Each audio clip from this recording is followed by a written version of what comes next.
Sabda Rasulullah sallallahu alaihi wasallam, adakah tidak mampu salah seorang kalian membaca sepertiga Al-Quran pada malam hari? Ujar Nabi, mampulah ikam wahai sahabatku membaca sepertiga Al-Quran di malam hari. Ujar para sahabat, siapa nangkawa demikian wahai Rasulullah, kami kada sanggup. Rasulullah bersabda lagi, surat Qul huwallahu ahad ini adalah sepertiga Al-Quran.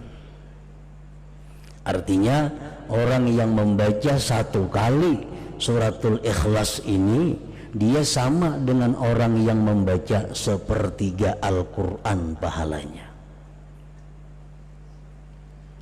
Dalam arti pahala pokok. Ya, pahala tuh kayak gajian juga, ada gajian pokok, ada gajian tunjangan, macam-macam. Nah, jadi pahala pokok sama, cuma pahala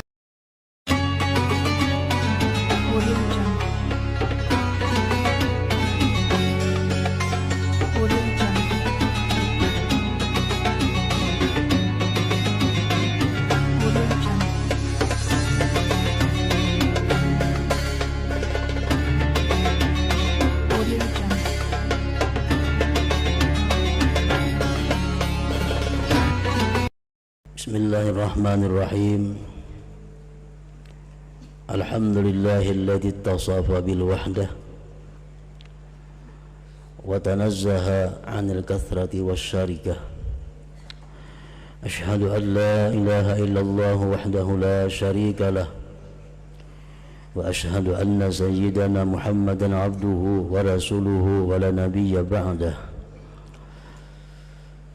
Allahumma salli wa sallim wa barik ala sayyidina wa maulana Muhammadin khairil wara sajiyah wa ala alihi wa ashabihi wa zurriyatihi wa adba'ihi ila yaumil qiyamah, amma ba'du.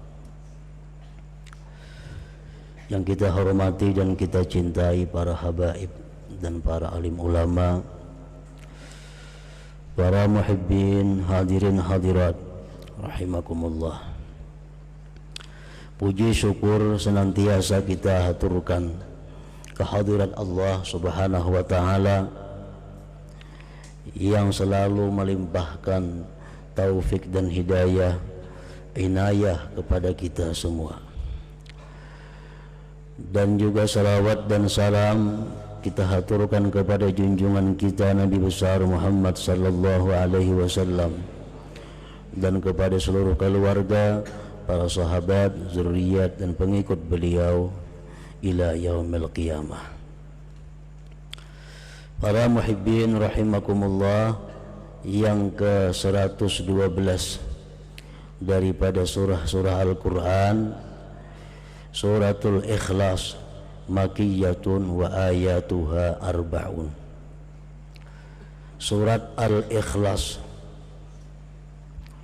diturunkan di Mekah dan ayat-ayat surah ini berjumlah 4 ayat.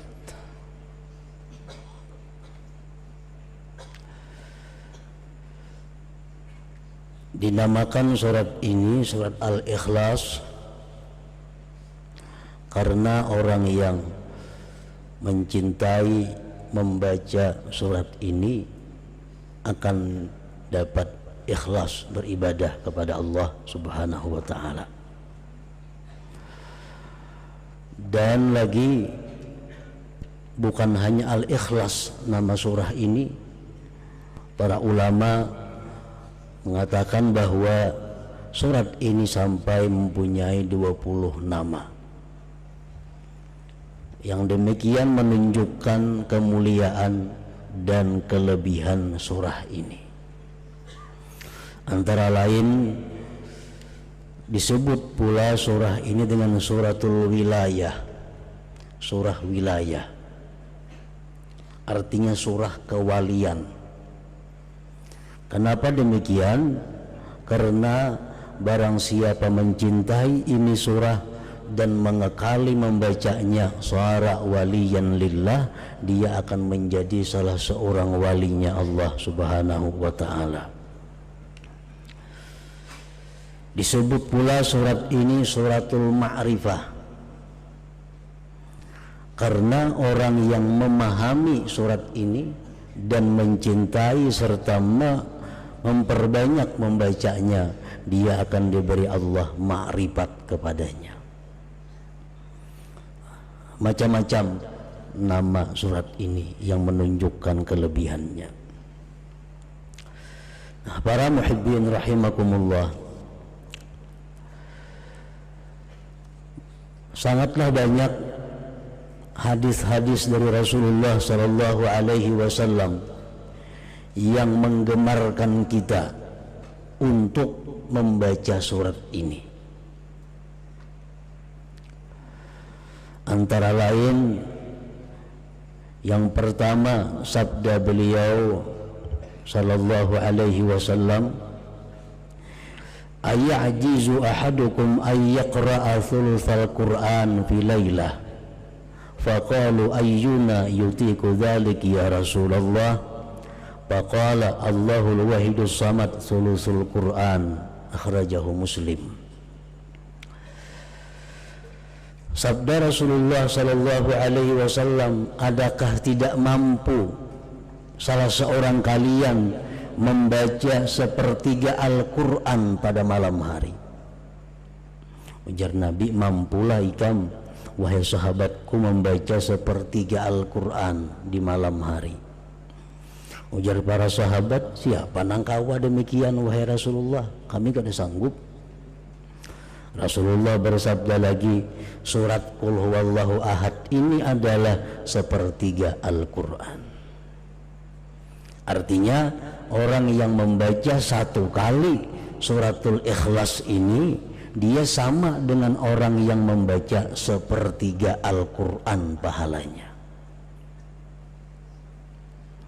Dalam arti pahala pokok. Ya, pahala tuh kayak gajian juga, ada gajian pokok, ada gajian tunjangan, macam-macam.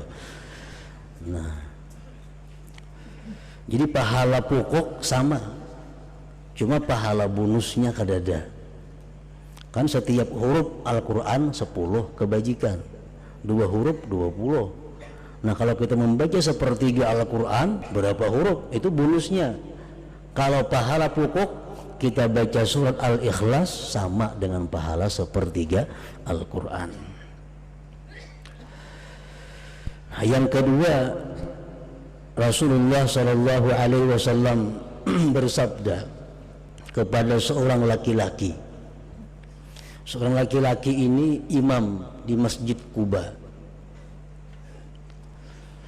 Nah, laki-laki ini jadi imam membaca surah hingga Qul huwallahu ahad. Sembahyang maghribnya, isanya, subuhnya, zuhurnya, asar, bila jadi imam habis Fatihah Qul huwallahu ahad tuh. Rakaat pertama, rakaat kedua,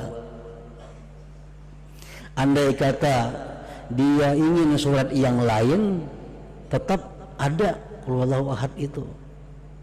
Habis itu kena sambung surat yang lain. Pokoknya setiap kali inya sembahyang mesti dibacanya suratul Ikhlas ini. Dilaporkan orang kepada Rasulullah sallallahu alaihi wasallam. Dipanggil oleh Nabi. Ujar Nabi, "Wa ma yahmiluka an taqra'a hadhihi surah fi kulli rak'ah?" Apa yang mendorong engkau? Apa yang mendorong engkau membaca surat ini tiap-tiap rakaat? Faqala ya Rasulullah, inni uhibbuha. Wahai Rasul, ulun katuju lawan itu surah. Ulun suka. Faqala Rasulullah sallallahu alaihi wasallam, inna hubbaha adkhalakal jannah. Bahwa kecintaan engkau kepada surah Qul huwallahu ahad itu memasukkan engkau ke dalam surga. Rawahu Tirmidzi.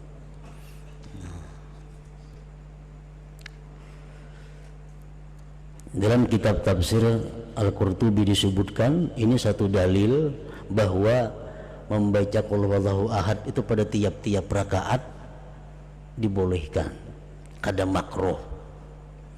Misal kita sembahyang rakaat pertama qul huwallahu ahad, kedua itu pulang surahnya.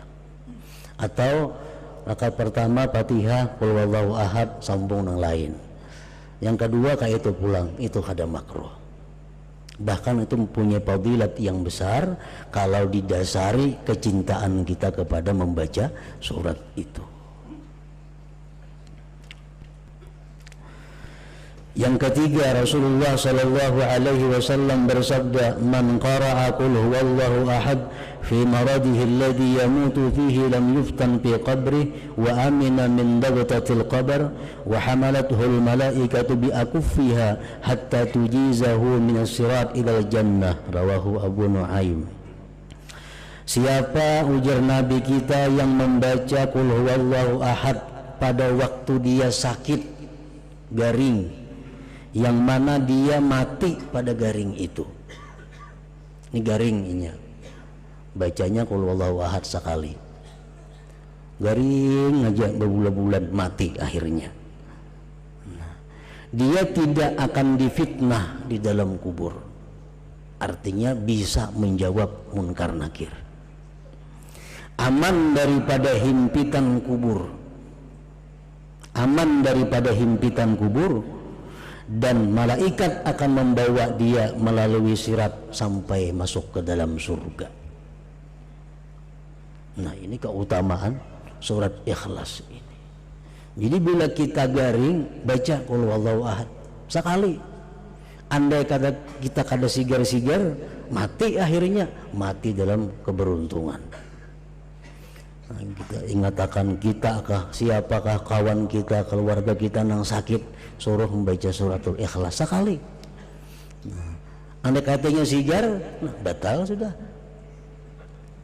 Karena menggaring baca bahasa pulang. Nah, garing nang inya mati pada garing itu. Bi maradihil ladzi yamut.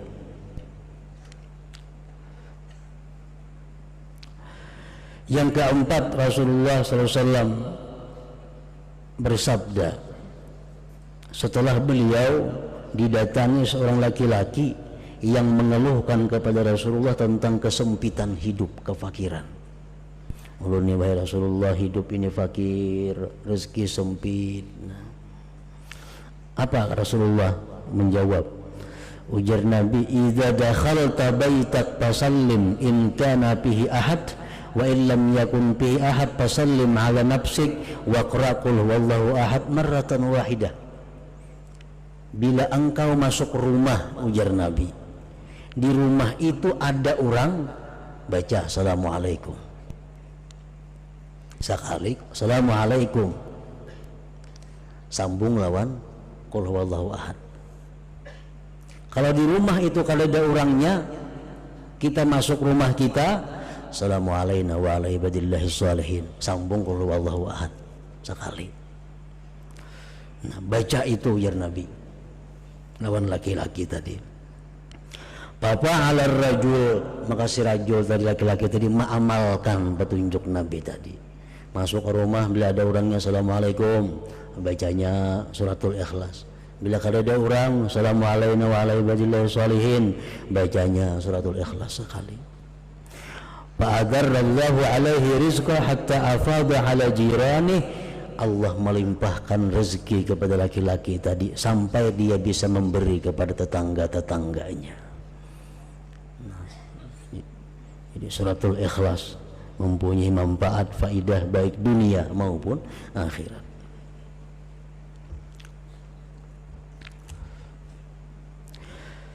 Yang kelima, disebutkan lagi tentang faidah fadilat surah qul huwallahu ahad ini.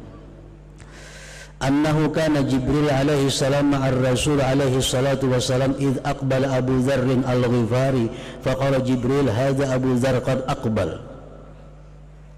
Sewaktu Nabi kita berjalan bersama Jibril alaihi salam, tiba-tiba datang sahabat Nabi yang bernama Abu Dzar al-Ghifari. Ujar Jibril, "Nah, Abu Dzar datang wahai Rasulullah." Ujar Nabi, "Awa ta'rifuna?" Ikam kenal kalawan Abu Dzar itu? Kan Jibril biasa kalau datang ke itu cuma Nabi urusannya. Setelah ketemu Nabi sampaikan wahyu boleh. Ini kada tuh ujar Jibril, Abu Dzarrin datang. Nabi cuma tahu kawan Abu Dzar itu wahai Jibril. Jibril menjawab, huwa ashharu indana minhu indakum. Di kalangan malaikat Abu Dzar lebih terkenal daripada kalangan manusia. Abu Dzar kalau di malaikat wahai Muhammad terkenal lebih daripada di bumi ini. Bersabda Nabi kita, berkata Nabi kita, bimaza nala hadhil fadilah. Kenapa dia mencapai ini fadilat wahai Jibril? Keutamaan ini dengan sebab apa dia capai? Jibril menjawab, likasrati qiraatihi qul huwallahu ahad, karena Abu Dzar ini banyak membaca qul huwallahu ahad.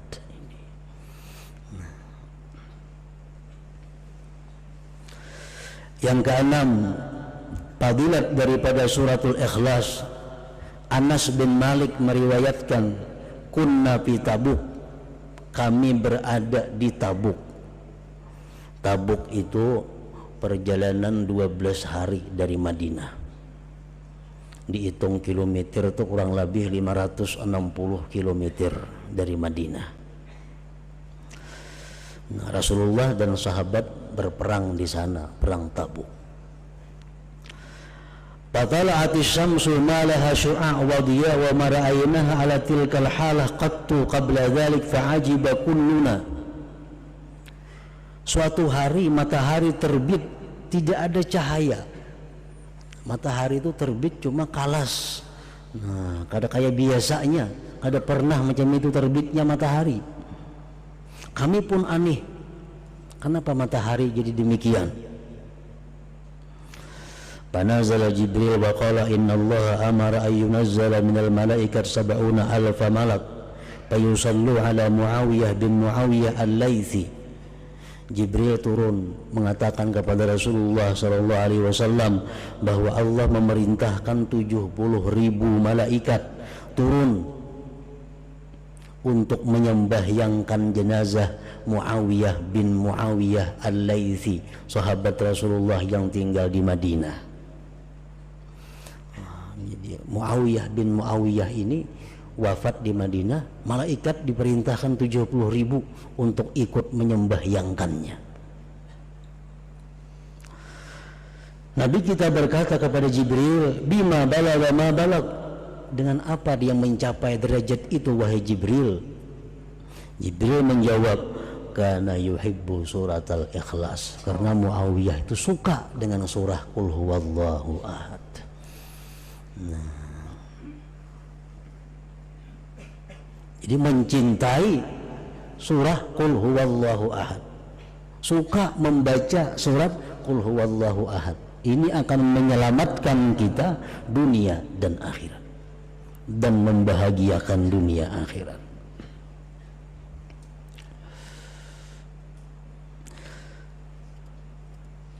Masih banyak lagi hadis-hadis Rasulullah sallallahu alaihi wasallam yang menerangkan tentang keutamaan surat Al-Ikhlas ini. Bismillahirrahmanirrahim. Qul huwallahu ahad. Katakan wahai Rasul, dialah Allah yang esa.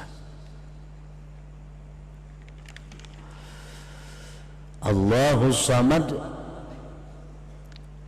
Allah tempat bergantungnya seluruh makhluk. Lam yalid wa lam yulad, Allah tidak melahirkan dan tidak dilahirkan. Walam yakul lahu kufuwan ahad, dan tidak ada bagi Allah itu seorang pun yang menandinginya. Nah, ayat ini atau surah ini turun di Mekah. Sebagian ahli tafsir menerangkan bahwa sebab turun ayat atau surat ini adalah pertanyaan orang musyrikin. Orang-orang musyrik di Mekah menyuruh Amir bin Tufail menghadap Rasulullah sallallahu alaihi wasallam. Tufail Amir bin Tufail datang kepada Rasulullah. Ujar Amir, ya Muhammad, sababta alihatana, ikam ni wahai Muhammad sudah mencaci maki Tuhan kami, berhala-berhala. Wa khalafta dina abaik, dan engkau wahai Muhammad sudah menyalahi agama nenek moyang engkau. Fa in kunta fakiran aghnainak, jika engkau wahai Muhammad kekurangan duit, kami bantu engkau. Mun ikam ni fakir, kalau ikam macam ini kami kayakan engkau. Wa in kunta majnunan dawainak, jika engkau gila hai Muhammad kami obati engkau. Wa in hawaita mar'atan zawwajnakaha, jika engkau mengingini perempuan kami kawinkan dia kepada engkau. Faqala alaihi salatu wassalam, ujar Nabi kita, lastu bi fakir wala majnun wala hawaitu mar'ah. Aku kada fakir, ujar Nabi. Aku kada gila dan aku kada menghendaki seorang perempuan. Ana Rasulullah ad'ukum min ibadatil asnam ila ibadati, aku ini utusan Allah mengajak kalian menyembahnya, meninggalkan menyembah berhala-berhala itu. Bulik si Amir bin Tufail tadi. Dalam kesempatan yang kedua datang pulang kepada Rasulullah. Ujar si Amir tadi bin Tufail, bayyin lana jinsa ma'budik am min zahab aw fiddah. Wahai Muhammad, terangkan kepada kami Tuhan engkau tuh emas kah pirak kah Tuhan engkau itu? Emas atau pirak? Fa anzalallahu hadhihi surah, Allah menurunkan ini surah. Katakan hai Muhammad, huwallahu ahad, Allahus samad, lam yalid wa lam yulad wa lam yakun lahu kufuwan ahad. Tuhan Allah itu adalah esa, baik zatnya, baik sifatnya atau perbuatannya. Ujar si Amir tadi, salasumi'atin wa sittuna sanaman la taqumu bihawaijina fa kaifa yakumul wahid bihawaijil khalqi. Wahai Muhammad, kami ini punya Tuhan 360. Itu pun Tuhan kami kada mampu mengurusi kami. Ada nang kelaparan, ada nang pakir, ada nang sugih, macam-macam. Apalagi Tuhan saya pun magina kada mampu mengurus makhluk ini. Itu salah satu sebab diantaranya yang menyatakan sebab turunnya suratul Ikhlas ini.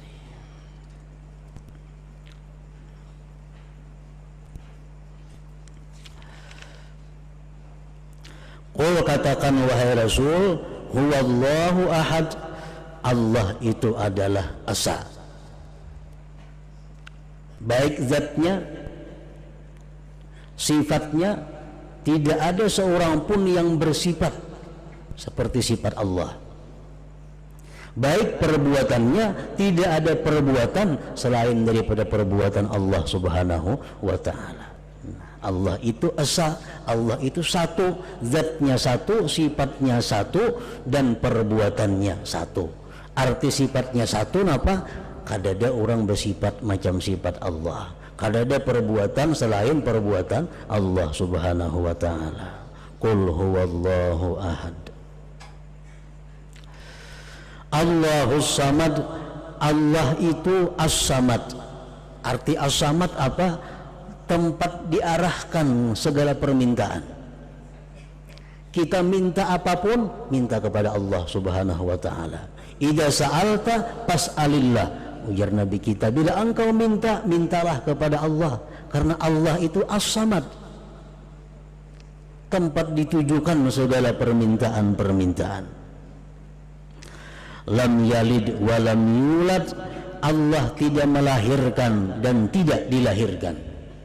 Ini menolak perkataan-perkataan orang yang ingkar kepada Allah. Orang musyrik mengatakan al-malaikat banatullah, malaikat itu merupakan putri-putri Allah. Orang Yahudi mengatakan Uzair itu anak Allah. Orang Nasrani mengatakan bahwa Isa itu adalah ibnullah, anak Allah. Ditolak dengan perkataan, dengan firman lam yalid, Allah itu tidak melahirkan, walam yulad, dan tidak dilahirkan. Walam yakun lahu kufuwan ahad, dan tidak ada bagi Allah itu yang menandingi seorang jua pun. Nah, jadi seluruh ayat-ayat yang 4 dalam surat ini intinya adalah mengesahkan Allah Subhanahu wa ta'ala. Siapa-siapa yang mencintai ini surah berarti dia mencintai Allah Subhanahu wa ta'ala, makanya mempunyai fadilat dan faidah yang sangat besar kepada orang yang mencintainya. Tulis qul huwallahu ahad baik-baik, karena cinta dengan qul huwallahu ahad itu akan mendatangkan pahala yang besar. Tikap ditawing kaligrafi qul huwallahu ahad, karena kecintaan kita kepada surah ini itu pun mendatangkan faidah yang besar. Nah, jadi berapa kali kita membaca sehari sebaiknya suratul Ikhlas ini tergantung kecintaan kita kepadanya. Rasulullah SAW menyatakan dalam sebuah hadis, man qara'a kulla yaumi mi'atai marrah qul huwallahu ahad muhiya anhu dhunubu 50 sana illa ayyakuna alai daun illa ayyakuna alai dainun, rawahu Tirmidzi. Ujar Nabi kita, siapa yang membaca tiap-tiap hari 200 kali qul huwallahu ahad, dihapus daripadanya dosa 50 tahun, kecuali nang kada terhapus hutang piutang kepada manusia. Hutang kada berilaan, tetap ada hitungannya.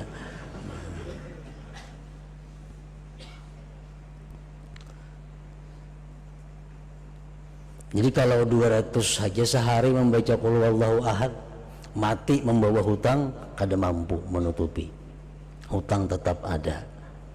Kalau lebih pada 200 itu bisa kada, bisa iya.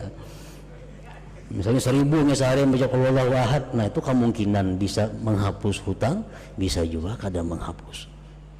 Nah, pengertian hutang di sini adalah sesuatu yang didapat dengan jalan ridha.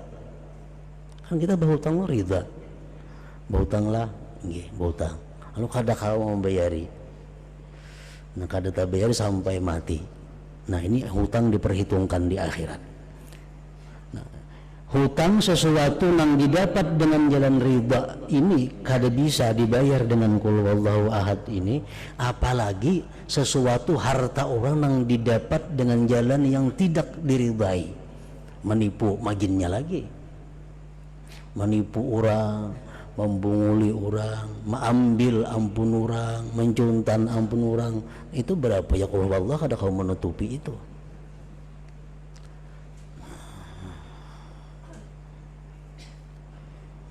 Jadi hutang-hutang yang dibawa oleh kita mati itu nanti akan diperhitungkan oleh Allah Subhanahu wa ta'ala dan akan dibayar dengan amal perbuatan kita. Berapa bayarannya hanya Allah Subhanahu wa ta'ala yang tahu. Yang jelas kalau qul huwallahu 200 sehari kada cukup membayari.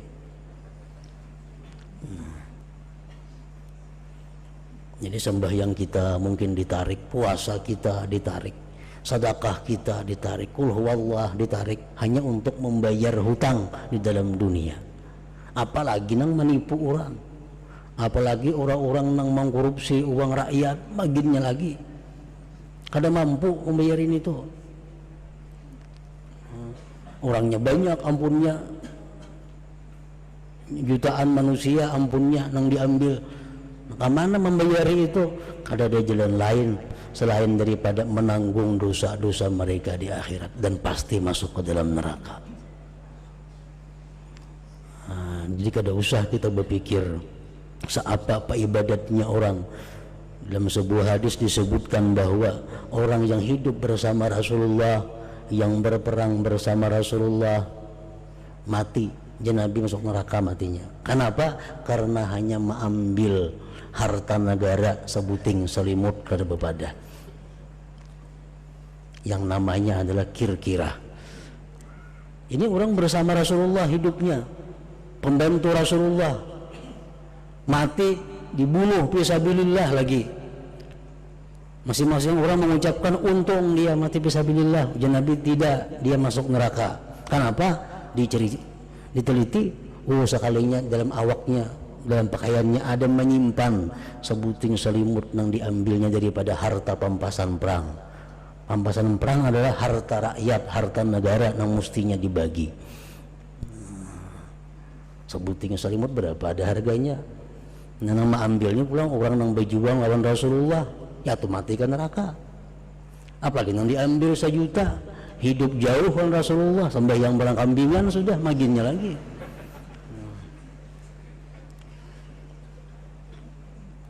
Jadi kada mudah orang-orang yang mengambil duit rakyat, duit negara, akan berat urusannya di sisi Allah Subhanahu wa ta'ala.